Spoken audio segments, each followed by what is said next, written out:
Hi, I'm Matt from Stellify Software, and in this video I'm going to give you a tour of the Stellify editor. The first thing I'm going to do is to sign into the platform. Once signed in, we'll start by clicking on New Project in the top left hand corner. That will display the project settings screen. From here we can give our project a name, and we can also add a description and see our current usage statistics.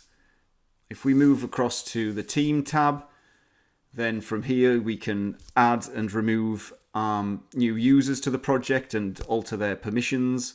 We have a Branches tab where we can manage our version control. And on the Advanced tab we have framework capabilities that we can edit, and we can switch across to export and sync our project. Right down the bottom there we can delete our project if we wish to. Okay, so that's the project screen. Let's move on to looking at the screens that allow us to build our project, starting with the interface builder. We'll start by adding an element so that I can show you some of the menus and options. Let's just add a basic element to the page. I'll select the element, and by clicking on this eye icon we can view the data that's stored for the element. The pencil brings up the Edit Element menu. From here we can switch across to edit inline styles. We have all the options there that you could possibly need.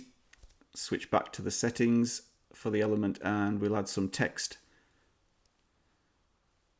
As you can see, the property over on the left is updating as we type. Let's add a Tailwind class in the class bar. There you go. In the toolbar at the very top there are some menus. The page menu is useful for altering the settings for the page. So we have things like meta title, meta description. There's a view menu that lets you alter the dimensions of the page that you're viewing. You can switch the branch that you're working on from the toolbar without navigating back to the project page. Then we have this connect button that launches the database connection modal. From here we can connect to our Supabase account using this wizard, or there's a manual configuration form just a bit further down there. And with that we'll move on, although I should say that we've barely scratched the surface there with the interface builder. They were the main menus. There's lots more to uncover. So yeah, the next screen is the code editor. If we click on this icon here in the toolbar, then we'll find ourselves back at the file tree that we started at when we signed in. The code editor works much like any other code editor. You can select directories and files, and in the case of this particular file you can edit a root by actually clicking on the root statement. That brings up various options over on this menu on the right hand side. Root files are a little bit of an outlier in that sense. Other types of files are more familiar when it comes to editing them. For example, I've set up a test controller here with a method, and you can simply add a statement to this method and we can type as we would ordinarily in any other text editor.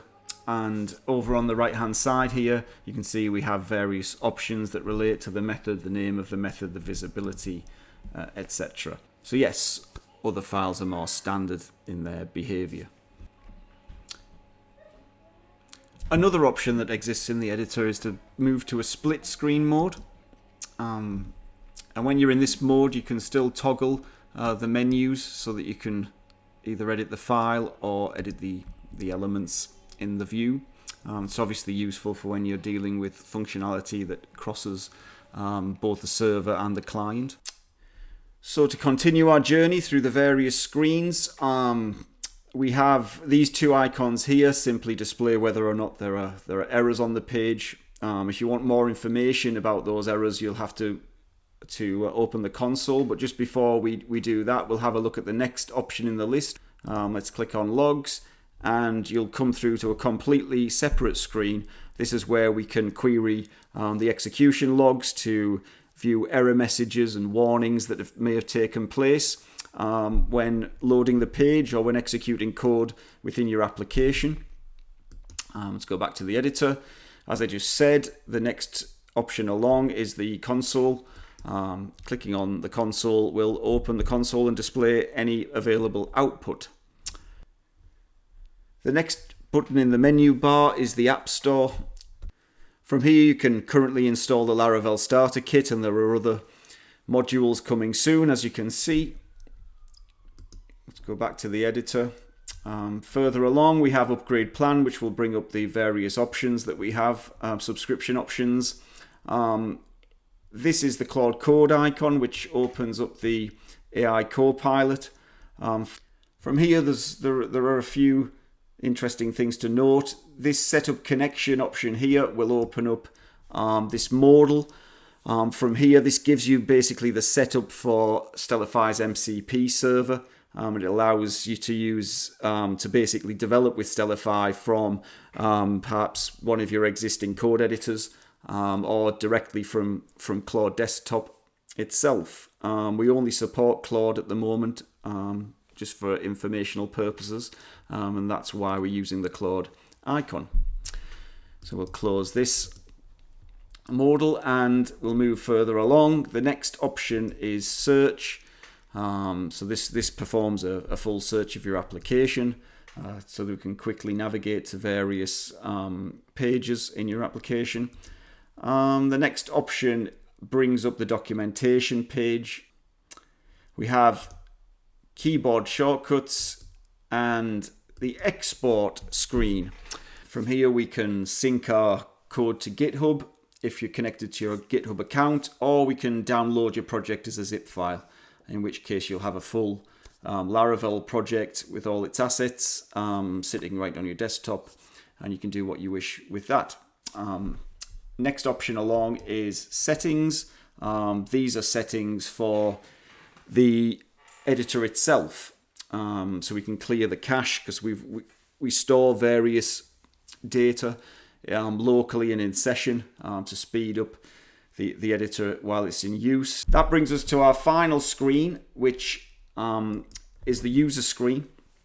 So from here we can edit our personal details, we can change our password, we can generate API tokens, and if we wish, we can delete our account. And that brings us to the end of our tour. If you have any questions about anything that we've covered there, then feel free to drop them beneath the video and we'll get back to you with answers. We haven't delved into the documentation pages. They exist on the website. You can access those, and there are various videos and tutorials that exist on our YouTube channel and our social media channels. So I hope that's been useful to everybody. I hope you now know your way around the editor, and as always, I look forward to seeing what people build using Stellify.